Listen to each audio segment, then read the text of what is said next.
علماء ہے وارثین انبیاء،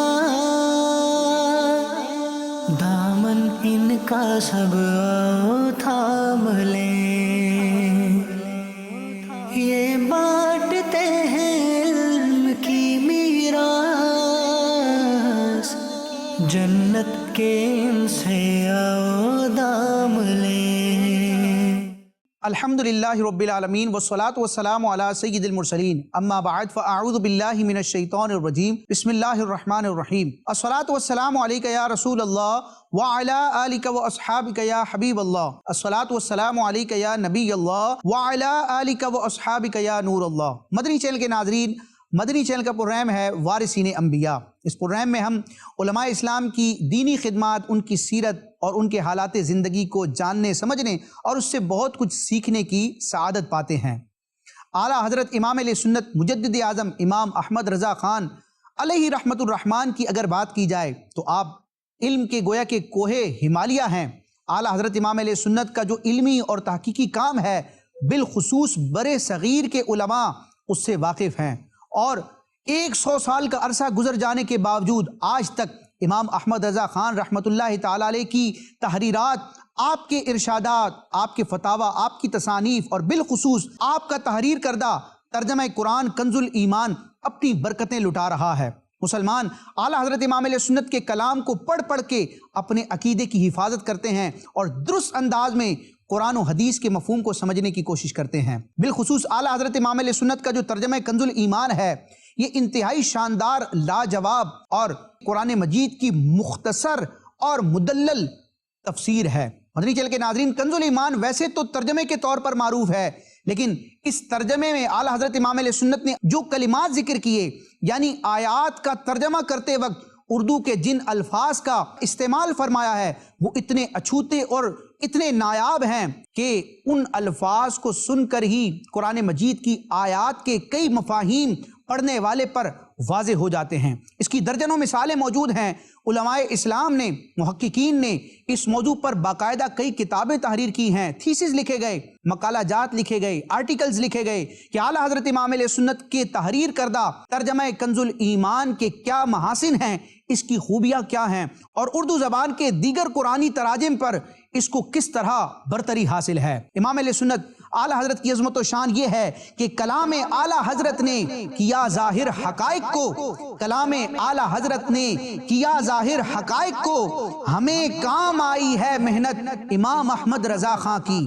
کتب ساری محقق ہیں۔ اعلیٰ حضرت کی کوئی بھی کتاب دیکھیں وہ تحقیق پر مشتمل ہے، دلائل سے لبریز ہے، کتب ساری محقق ہیں، تحقیق شدہ ہیں، فتاوی سب مدلل ہیں۔ امام علیہ سنت اپنے فتاوی جات میں جو دلائل شرعیہ اور عقلیہ ذکر کرتے ہیں وہ اپنی مثال آپ ہیں، دلائل کا انبار لگا دیتے ہیں، اور بعض مقامات پر تو اعلیٰ حضرت سینکڑوں حوالے پیش فرماتے ہیں۔ کتب ساری محقق ہیں، فتاوی سب مدلل ہیں، سخن میں خوب ہے ندرت امام احمد رضا خان کی، کیا ہے کنز الایمان ترجمہ قرآن کا عمدہ، کیا ہے کنز الایمان ترجمہ قرآن کا عمدہ، بڑی اعلیٰ ہے یہ خدمت امام احمد رضا خان کی۔ اور اس کی اہمیت کو بخوبی وہی سمجھ سکتا ہے جس کی نظر قرآن مجید فرقان حمید کی مختلف تفاسیر پر ہو، جو علم دین کے زیور سے باقاعدہ آراستہ ہو، علوم قرآن کے حوالے سے جس نے کتابیں پڑھ رکھی ہوں، تفاسیر اس کے پیش نظر ہوں۔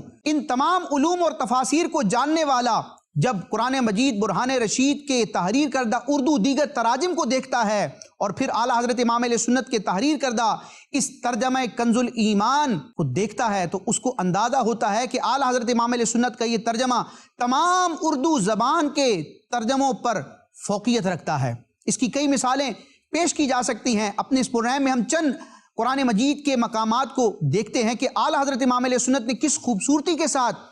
آیات کے ترجمے کیے کہ عظمت مصطفیٰ کا بھی اظہار ہوتا ہے اور اسلامی عقائد و نظریات کا بھی ہمیں رنگ نظر آتا ہے، اور کوئی بھی آیت قرآن کی کسی دوسری آیت سے یا کسی حدیث سے یا کسی اسلامی عقیدے اور نظریے سے نہیں ٹکراتی۔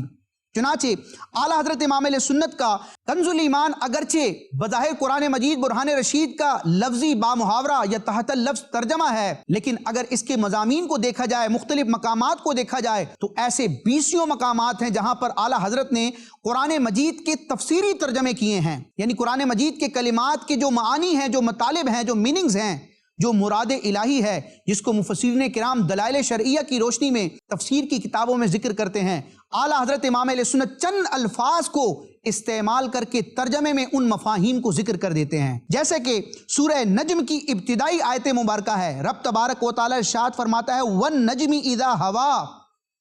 نجم عربی زبان کا لفظ ہے، اس کی جمع نجوم ہوتی ہے، اور نجم کا معنی ہوتا ہے ستارہ، سریا کو بھی نجم کہا جاتا ہے، لیکن یہاں رب تبارک و تعالی نے جو ارشاد فرمایا وَالنَّجْمِ اِذَا هَوَىٰ، واو قسم کا ہے، لفظی ترجمہ اس کا یہ بنتا ہے کہ وَالنَّجْمِ، ستارے کی قسم، اذا ہوا، لفظ ہوا یہ عربی زبان میں ورب ہے، ورب کے طور پر، فعل کے طور پر یہاں ذکر کیا گیا، اور عربی ڈکشنری میں اس لفظ کے عموماً 2 معانی ذکر کیے جاتے ہیں۔ ہوا کا مطلب کسی چیز کا اوپر سے نیچے آنا یا نیچے سے اوپر جانا، یعنی چڑھنے یا اترنے کے معنی میں اس کلمے کا استعمال کیا جاتا ہے۔ ہوا کا مطلب اوپر سے نیچے آنا یا نیچے سے اوپر جانا ہے۔ اب قرآن مجید کی اس آیت مبارکہ میں ہم دیکھتے ہیں وَالنَّجْمِ اِذَا هَوَىٰ، اس کا اگر صرف لفظی ترجمہ کیا جائے عربی ڈکشنری کو دیکھ کر تو اس کا لفظی مفہوم یہ بنے گا کہ ستارے کی قسم جب وہ اوپر چڑھا، یا ستارے کی قسم جب وہ نیچے اترا۔ لیکن اب ذہن میں سوال پیدا ہوتا ہے کہ ستارے تو بہت سارے ہیں، رب تبارک و تعالی نے کس ستارے کا ذکر فرمایا ہے، اور اس ستارے کا اوپر چڑھنا یا نیچے اترنا اس سے مراد کیا ہے؟ چنانچہ مفسرین کرام نے، امت کے اکابرین نے اس مقام پر نجم کا معنی بھی بیان کیا ہے، اور اس کا ہوا یعنی اس کا یہ جو فعل ہے اوپر چڑھنا یا نیچے اترنا، اس کی بھی تشریح کی ہے، جو کہ ہمیں تفسیر کی کتابوں میں، حدیث کی کتابوں میں نظر آئے گی۔ لیکن اعلیٰ حضرت امام اہل سنت نے عام فہم گفتگو کرنے والے افراد کے لیے، ایک عوام الناس کے جو عربی کی بڑی بڑی کتابوں تک رسائی نہیں رکھتے، ان کی آسانی کے لیے، ان کی آگہی کے لیے، اور ان کو قرآن کا فہم دینے کے لیے اس مقام پر ایسا ترجمہ فرمایا ہے جو قرآن کا اس مقام پر لفظی ترجمہ بھی بنتا ہے اور تفسیری ترجمہ بھی بنتا ہے۔ چنانچہ امام اہل سنت اس مقام پر تفسیری ترجمہ کرتے ہوئے فرماتے ہیں وَالنَّجْمِ اِذَا هَوَىٰ، ترجمہ کنز الایمان، اس پیارے چمکتے تارے محمد کی قسم جب یہ معراج سے اترے۔ سبحان اللہ، امام اہل سنت نے اس مقام پر اس آیت کا ترجمہ بھی کیا اور اس کی تفسیر بھی فرما دی کہ اس نجم سے مراد کوئی اور نہیں بلکہ ذات مصطفیٰ ہے۔ نبی کریم علیہ السلام کو نجم کے ذریعے ذکر کیا گیا، یعنی گویا کہ رب تبارک و تعالی نے اس مقام پر اپنے محبوب کی قسم ذکر فرمائی۔ اور ہوا کا معنی کیا ہے؟ تو ہوا کا معنی یہ ہے کہ یہ جو ستارے محمد ہیں، معراج کی رات لا مقام میں جب پہنچے، رب کا قرب خاص پایا، اور پھر جب واپس اپنی امت کے پاس زمین پر تشریف لائے تو معراج کی رات عروج پانے کے بعد جب پیارے آقا علیہ السلام لا مکان سے اور آسمانوں سے زمین پر تشریف لا رہے تھے، اتر رہے تھے، تو اس کیفیت کو رب تبارک و تعالی نے ہوا کے ذریعے ذکر کیا۔ مدنی چینل کے ناظرین، اس ترجمے کو پڑھنے والے کے ذہن میں یقیناً یہ سوال آئے گا کہ یہاں تو نجم کا کلمہ ارشاد فرمایا گیا، تو یہاں نبی کریم علیہ السلام کا نام ترجمے میں کیسے آ گیا اور معراج کا تذکرہ کیسے آ گیا؟ بظاہر تو قرآن مجید کے اس مقام پر نہ معراج کا لفظ ہے، نہ نبی کریم علیہ السلام کا نام یا آپ کے اوصاف کو ذکر کیا گیا ہے۔ تو ہم جب تفسیر کی کتابوں کو دیکھتے ہیں تو یہی مفہوم، یہی تشریح امت کے اکابرین نے بیان کی ہے۔ چنانچہ حضرت سیدنا امام جعفر صادق رضی اللہ تعالیٰ عنہ، جو اہل بیت کی ایک عظیم ہستی ہیں، امت کے مسلمہ امام ہیں، انہوں نے جب سورہ نجم کی اس آیت کی تشریح کی تو یہی معنی بیان کیا جس کو اعلیٰ حضرت امام علیہ سنت نے ترجمے کی صورت میں ذکر کیا ہے۔ چنانچہ تفسیر بغوی میں، یعنی تفسیر معالم التنزیل میں، امام بغوی رحمۃ اللہ تعالیٰ علیہ اس آیت مبارکہ کی تشریح کے تحت حضرت سیدنا جعفر صادق رضی اللہ تعالیٰ عنہ کا یہ فرمان ذکر کرتے ہیں کہ وَالنَّجْمِ اِذَا ہوا سے مراد کیا ہے؟ یعنی محمد صلی اللہ تعالیٰ علیہ وسلم، اس نجم یعنی ستارے سے مراد محمد عربی صلی اللہ تعالیٰ علیہ وسلم ہیں۔ اذا ہوا کا معنی کیا ہے؟ یہ اترنے کا معنی کیا ہے؟ آپ فرماتے ہیں حضرت امام جعفر صادق رضی اللہ تعالیٰ عنہ یعنی محمدن اذ نزل من السماء الى الارض لیلۃ المعراج، کہ معراج کی رات آسمانوں سے زمین کی طرف نبی کریم علیہ السلام جو اترے، واپس تشریف لائے، اس کیفیت کو اذا ہوا کے ذریعے ذکر کیا گیا۔ تو یہ شان ہے امام احمد رضا خان کی کہ آپ قرآن مجید کے لفظی ترجمے بھی فرماتے ہیں اور اس کے معانی کو بھی ترجمے کی صورت میں بیان کر دیتے ہیں۔ اللہ تبارک و تعالیٰ نے اپنے محبوب علیہ الصلوۃ والسلام کے مختلف اوصاف کو ذکر کرتے ہوئے قرآن مجید میں ارشاد فرمایا الذین یتبعون الرسول النبی الامی، اور آگے پھر نبی کریم علیہ الصلوۃ والسلام کے مزید اوصاف کو ذکر کیا گیا۔ تو اس آیت مبارکہ میں نبی پاک علیہ السلام کے بنیادی طور پر شروع میں دو اوصاف ہمیں نظر آتے ہیں، ایک ہے رسول اور ایک ہے نبی۔ رسول ہونا بھی حضور کی صفت ہے، نبی ہونا بھی نبی کریم علیہ السلام کی عظیم صفت ہے۔ اب چونکہ یہاں پر لفظ نبی علم اور پراپر ناؤن کے طور پر نہیں آیا، نبی کریم علیہ السلام کی صفت کے طور پر آیا ہے، تو اس مقام کا تقاضا یہ ہے کہ یہاں پر لفظ نبی کے معنی کو بیان کیا جائے۔ اور قرآن مجید کے مختلف مقامات پر جب رب تبارک و تعالیٰ نے اپنے محبوب علیہ الصلوۃ والسلام سے ایھا النبی کے ساتھ کلام فرمایا، خطاب فرمایا کہ اے نبی، تو اب اعلیٰ حضرت امام علیہ سنت ترجمہ کرتے ہوئے اس لفظ نبی کے معنی کو بیان کرتے ہیں کہ نبی کہتے کسے ہیں۔ چنانچہ علم عقیدہ کی کتابوں کو دیکھا جائے، لغت کو دیکھا جائے، احادیث کو دیکھا جائے اور تفاسیر کو دیکھا جائے تو نبی کو نبی کہنے کی ایک وجہ یہ ہے کہ نبی کہتے ہیں غیب کی خبر دینے والے کو۔ چونکہ انبیاء کرام اللہ تبارک و تعالیٰ کی عطا سے بندوں کو غیب کی باتیں بتاتے ہیں، اس لیے انبیاء کو نبی کے وصف سے اور اس اسم سے ذکر کیا جاتا ہے۔ رب نے فرمایا الذین یتبعون الرسول النبی الامی، امام علیہ سنت ترجمہ کرتے ہیں وہ جو غلامی کریں گے اس رسول بے پڑے غیب کی خبریں دینے والے کی۔ نبی کریم علیہ الصلوۃ والسلام کے لیے جو لفظ نبی ارشاد فرمایا گیا اس کا ترجمہ اعلیٰ حضرت غیب کی خبریں دینے والا کے ذریعے کرتے ہیں۔ یہ قرآن مجید کے اس کلمے کی گویا کہ اس مقام پر تفسیر ہو گئی۔ اسی طرح جب رب تبارک و تعالیٰ نے اپنے محبوب علیہ الصلوۃ والسلام کو حکم دیا اور آپ مکے سے مدینہ کی طرف ہجرت کے لیے روانہ ہوئے تو اس وقت کی کچھ کیفیات کا بیان ہمیں قرآن مجید کی سورہ توبہ میں نظر آتا ہے کہ کفار مکہ نے مسلمانوں پر اتنے مظالم کیے کہ نبی کریم علیہ الصلوۃ والسلام نے رب کے حکم سے مکہ پاک جو آپ کا مولد تھا، آپ کی جائے پیدائش تھی اور آپ کو بڑی محبت تھی اس زمین سے، آپ نے رب کے حکم پر اس زمین کو چھوڑا اور آپ مدینے کی طرف روانہ ہوئے۔ اب چونکہ نبی کریم علیہ الصلوۃ والسلام کے مدینے کی طرف ہجرت کرنے کا دنیاوی ظاہری سبب ان کفار کا ستانا تھا، ان کفار کے مظالم تھے جن کے نتیجے میں رب تبارک و تعالیٰ نے اپنے محبوب علیہ السلام کو یہ حکم ارشاد فرمایا۔ اس کا بیان کرتے ہوئے رب تبارک و تعالیٰ نے جب ذکر فرمایا سورہ توبہ کی آیت نمبر 40 کے ابتدائی کلمات ہیں کہ اذ اخرجہ الذین کفروا۔ اب اس کا اگر لفظی ترجمہ کیا جائے تو لفظی ترجمہ یہ بنتا ہے کہ جب کافروں نے نبی کریم علیہ الصلوۃ والسلام کو نکالا۔ نبی کریم علیہ الصلوۃ والسلام کی عظمت و شان عرفہ و اعلیٰ ہے، آپ علیہ الصلوۃ والسلام کے لیے یہ اگر اردو میں محاورہ کیا جائے کہ معاذ اللہ کفار نے یہ کام کیا تو اس میں عظمت مصطفیٰ کا اظہار نہیں ہوتا۔ اعلیٰ حضرت امام علیہ سنت اتنا خوبصورت ترجمہ کرتے ہیں کہ بات بھی پوری ہو جاتی ہے، مدعا بھی واضح ہو جاتا ہے، قرآن مجید کی اس آیت کا لفظی ترجمہ بھی ہو جاتا ہے اور عظمت مصطفیٰ اور شان مصطفیٰ میں کوئی حرف بھی نہیں آتا۔ چنانچہ رب نے فرمایا اذ اخرجہ الذین کفروا، جس کا لغوی معنی یہ بنتا ہے کہ جب محبوب علیہ الصلوۃ والسلام کو کفار نے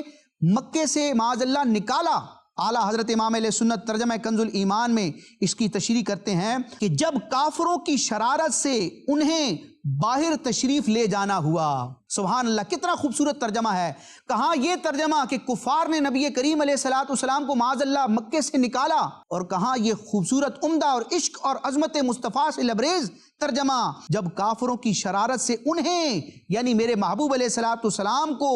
باہر تشریف لے جانا ہوا۔ تو یہ امام علیہ سنت کے کلام کی ترجمے کی عمدگی اور خصوصیت ہے کہ اس کی نظیر ہمیں اردو تراجم میں نظر نہیں آتی۔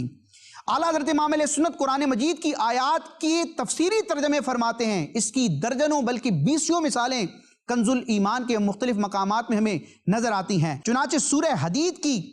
آیات کو ہم دیکھتے ہیں، رب تبارک و تعالیٰ نے اپنے محبوب اعظم صلی اللہ تعالی علیہ وسلم کے مبارک اور مقدس اصحاب کا جب ذکر فرمایا تو ان کی 2 جماعتوں کا بیان فرمایا کہ کچھ صحابہ تو وہ ہیں جو فتح مکہ سے پہلے ایمان لائے، انہوں نے راہ خدا میں جہاد کیا، راہ خدا میں مال خرچ کیا، اور کچھ صحابہ وہ ہیں جو فتح مکہ کے بعد ایمان لائے اور فتح مکہ کے بعد انہوں نے راہ خدا میں مال خرچ کیا۔ رب تبارک و تعالیٰ نے فرمایا کہ جو فتح مکہ سے پہلے ایمان لائے تھے اور انہوں نے راہ خدا میں جہاد کیا، انفاق فی سبیل اللہ کرنے کی سعادت پائی، ان کا مقام و مرتبہ بڑا ہے۔ یعنی صحابہ کرام کی دو گویا کے اقسام ذکر کی کہ فتح مکہ سے پہلے جو مومن تھے، فتح مکہ سے پہلے جو ایمان لائے، ان صحابہ کا مقام بڑا ہے ان صحابہ کے مقابلے میں جو فتح مکہ کے بعد ایمان لائے۔ لیکن دونوں کا ذکر فرمانے کے بعد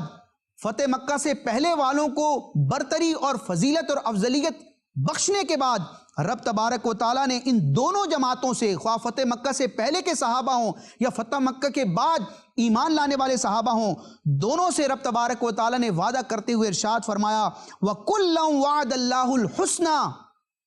اب اس کا لفظی ترجمہ کیا جائے تو یہ بنتا ہے وَكُلًّا،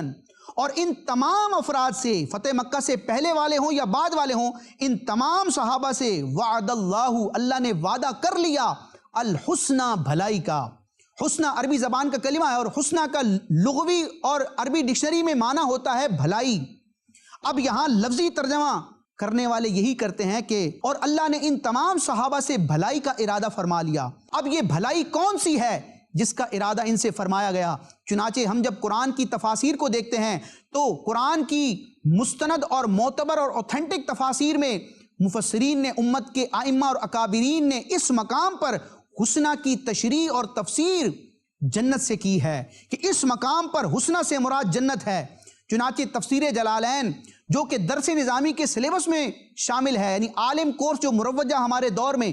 عالم بنانے کے لیے جو کتابیں پڑھائی جاتی ہیں، اس سلیبس اور کورس کا یہ کتاب حصہ ہے اور بڑی مستند اور معتبر تفسیر مانی جاتی ہے۔ تفسیر جلالین میں اس مقام پر حسنہ کی تفسیر الجنہ سے کی گئی۔ اسی طرح امام نصفی رحمۃ اللہ تعالی علیہ نے تفسیر مدارک التنزیل، جس کو تفسیر نصفی بھی کہا جاتا ہے، تفسیر نصفی میں اس مقام پر حسنہ کی تشریح جنت سے کی ہے۔ اس طرح درجنوں قرآن کی مستند اور معتبر تفاسیر کو ہم دیکھتے ہیں تو اس سورہ حدید کی آیت نمبر 10 میں صحابہ کرام سے رب تبارک و تعالیٰ نے جو حسنہ کا وعدہ فرمایا، اس کی تشریح مفسرین نے جنت سے کی ہے۔ تو جب اعلیٰ حضرت امام اہل سنت قرآن کا ترجمہ فرماتے ہیں تو اس مقام پر حسنہ کا لغوی معنی بیان نہیں کرتے، بلکہ حسنہ کی جو مراد ہے، حسنہ کی جو تشریح اور تفسیر ہے، جس کو امت کے اکابرین نے دلائل کے ساتھ بیان کیا ہے، اعلیٰ حضرت اس کو ترجمے کا حصہ بناتے ہیں اور ارشاد فرماتے ہیں وَكُلًّا وَعَدَ اللَّهُ الْحُسْنَى، اور ان سب سے یعنی تمام صحابہ سے اللہ جنت کا وعدہ فرما چکا۔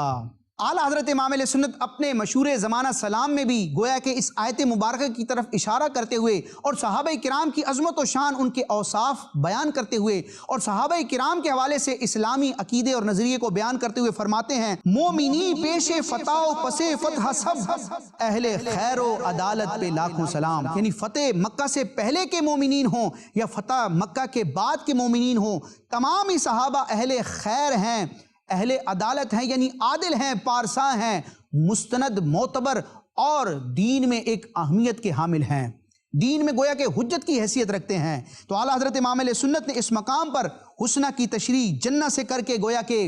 بتا دیا کہ اس حسنہ سے مراد کچھ اور نہیں بلکہ جنت ہے۔ اسی بات کو امیر علیہ سنت بڑے خوبصورت اور آسان پیرائے میں بیان فرماتے ہیں کہ ہر صحابی یہ نبی جنتی جنتی، وَكُلًّا وَعَدَ اللَّهُ الْحُسْنَى کا جو خلاصہ اور مفہوم ہے اس کو امیر علیہ سنت نے ایک جملے میں بیان فرما دیا، ایک نعرے میں ذکر کر دیا، ہر صحابی نبی جنتی جنتی۔ مدنی چینل کے ناظرین، کنز الایمان کی ایک خوبی یہ بھی ہے، یہ قرآن مجید کا ایک تو لفظی ترجمہ ہے اور ساتھ ہی ساتھ بامحاورہ ترجمہ بھی ہے۔ جو علمی دنیا سے شغف رکھنے والے ہیں اور ایک زبان سے دوسری زبان میں جب کسی مفہوم کو ٹرانسلیٹ کرتے ہیں تو انہیں معلوم ہے کہ ترجمے کے مختلف انداز ہوتے ہیں۔ بعض اوقات تحت لفظ ترجمہ کیا جاتا ہے، حرف بحرف ترجمہ ہوتا ہے، بعض اوقات دوسری زبان جس میں ترجمہ کیا جا رہا ہے اس کے محاورے کے مطابق ترجمہ کیا جاتا ہے، اور بعض اوقات مرادی ترجمہ ہوتا ہے، بعض اوقات تفسیری ترجمہ ہوتا ہے۔ لیکن امام اہل سنت کے اس ترجمہ کنز الایمان کی یہ بھی خصوصیت ہے کہ 20 مقامات پر ہمیں کنز الایمان میں ایسی عبارتیں ملیں گی کہ ان مقامات پر قرآن مجید کی آیات کا ایک ہی وقت میں با محاورہ ترجمہ بھی نظر آئے گا اور لفظی ترجمہ بھی نظر آئے گا، یعنی گویا کہ ان دونوں تراجم کا حسین امتزاج ہمیں کنز الایمان میں نظر آتا ہے۔ اس کی ایک مثال ہم سنتے ہیں، چنانچہ سورہ توبہ کی آیت نمبر 40 میں رب تبارک و تعالی ارشاد فرماتا ہے وَكَلِمَةُ اللَّهِ هِيَ الْعُلْيَا۔ اب اس آیت مبارکہ کے کلمات کو دیکھا جائے اور لفظی ترجمہ کیا جائے تو کلمے سے مراد کلام بھی ہوتا ہے، گفتگو بھی ہوتا ہے، الفاظ بھی ہوتے ہیں، کسی کی کہی ہوئی بات بھی ہوتی ہے، اور کسی کی بات کو یا کسی کے کلمے کو اردو زبان میں بول بھی کہا جاتا ہے، ایک بول، دو بول، فلاں کا بول۔ اور علیا کا معنی ہوتا ہے بلند، اس کا لفظی معنی بلند ہے، اور بلند کو اردو زبان میں بالا بھی کہا جاتا ہے، جیسے کہا جاتا ہے فلاں پہاڑ بڑا بلند و بالا ہے، فلاں عمارت بڑی بلند و بالا ہے۔ تو لفظ بالا جو ہے یہ بلند کے معنی میں استعمال ہوتا ہے، اور بالا اور بلند کو عربی زبان میں علیا بھی کہا جاتا ہے۔ کلمہ کا اردو میں اگر ترجمہ کیا جائے تو کلمہ سے مراد بات بھی ہوتی ہے، کسی کا کہا ہوا قول بھی ہوتا ہے، بول بھی ہوتا ہے۔ تو لفظ بول جو ہوتا ہے یہ کلمہ کا ایک اردو ترجمہ ہے، یعنی فلاں کا کلمہ، یعنی فلاں کا قول یا فلاں کا بول۔ اب امام اہل سنت اس آیت مبارکہ کے جز کا جب ترجمہ کرتے ہیں تو بیک وقت وہ ترجمہ لفظی ترجمہ بھی قرار پاتا ہے اور اردو محاورے کے اعتبار سے با محاورہ ترجمہ بھی قرار پاتا ہے۔ چنانچہ رب فرماتا ہے وَكَلِمَةُ اللَّهِ هِيَ الْعُلْيَا، امام اہل سنت کنز الایمان میں اس کا ترجمہ کرتے ہیں اللہ ہی کا بول بالا ہے۔ سبحان اللہ، کتنا خوبصورت اور اچھوتا ترجمہ ہے۔ اب اگر لفظی ترجمے کے اعتبار سے اس کو دیکھا جائے تو لفظ کلمہ کا ترجمہ اعلیٰ حضرت نے لفظ بول کے ساتھ کیا ہے، اس میں جلالت اللہ کا ترجمہ لفظ اللہ سے ہوا، اور علیا کا ترجمہ اعلیٰ حضرت نے بالا سے کیا ہے۔ علیا کا مطلب بالا، کلمہ سے مراد بول، اور اللہ سے مراد رب کی ذات۔ اللہ ہی کا بول بالا ہے، یہ وَكَلِمَةُ اللَّهِ هِيَ الْعُلْيَا کا لفظی ترجمہ بھی ہو گیا، اور اردو محاورے میں یہ ایک انداز ہوتا ہے کہ جب کسی کی عظمت و شان کو بیان کرنا ہو تو کہا جاتا ہے کہ فلاں کا بول بالا ہو گیا۔ تو اعلیٰ حضرت امام علیہ سنت اس مقام پر لفظ بول بالا کو استعمال فرما کر اس آیت مبارکہ کا لفظی ترجمہ بھی کر دیتے ہیں، لفظی معنی مفہوم بھی واضح ہو جاتا ہے، اور اردو محاورے اور انداز اور مزاج کو سمجھنے والے بھی جان لیتے ہیں کہ رب تبارک و تعالیٰ کے کلام کا ڈنکا بجا۔ اللہ تعالیٰ ہمیں اعلیٰ حضرت امام علیہ سنت کی تحقیقات کو پڑھنے سمجھنے، ان کے فیوز و برکات سے حصہ پانے کی توفیق عطا فرمائے۔ بالخصوص امام علیہ سنت نے جو قرآن مجید برہان رشید کا یہ ترجمہ کیا ہے، کنز الایمان فی ترجمۃ القرآن کے نام سے یاد کیا جاتا ہے، اللہ تبارک و تعالیٰ اس کی برکتیں ہمیں حاصل کرنے کی توفیق عطا فرمائے۔ کلام اعلیٰ حضرت نے کیا ظاہر حقائق کو، ہمیں کام آئی ہے محنت امام احمد رضا خان کی، کتب ساری محقق ہیں، فتاوی سب مدلل ہیں، سخن میں خوب ہے ندرت امام احمد رضا خان کی، کیا ہے کنز الایمان ترجمہ قرآن کا عمدہ، بڑی اعلیٰ ہے یہ خدمت امام احمد رضا خان کی۔ کنز الایمان ترجمہ قرآن کا ہے لاجواب، ترجمے کی شکل میں فرقان ہے قرآن ہے۔ مدنی چینل دیکھتے رہیے۔ علماء ہے وارثین انبیاء، دامن ان کا سب آؤ تھام لیں، یہ بانٹتے ہیں علم کی میراث، جنت کے ان سے آؤ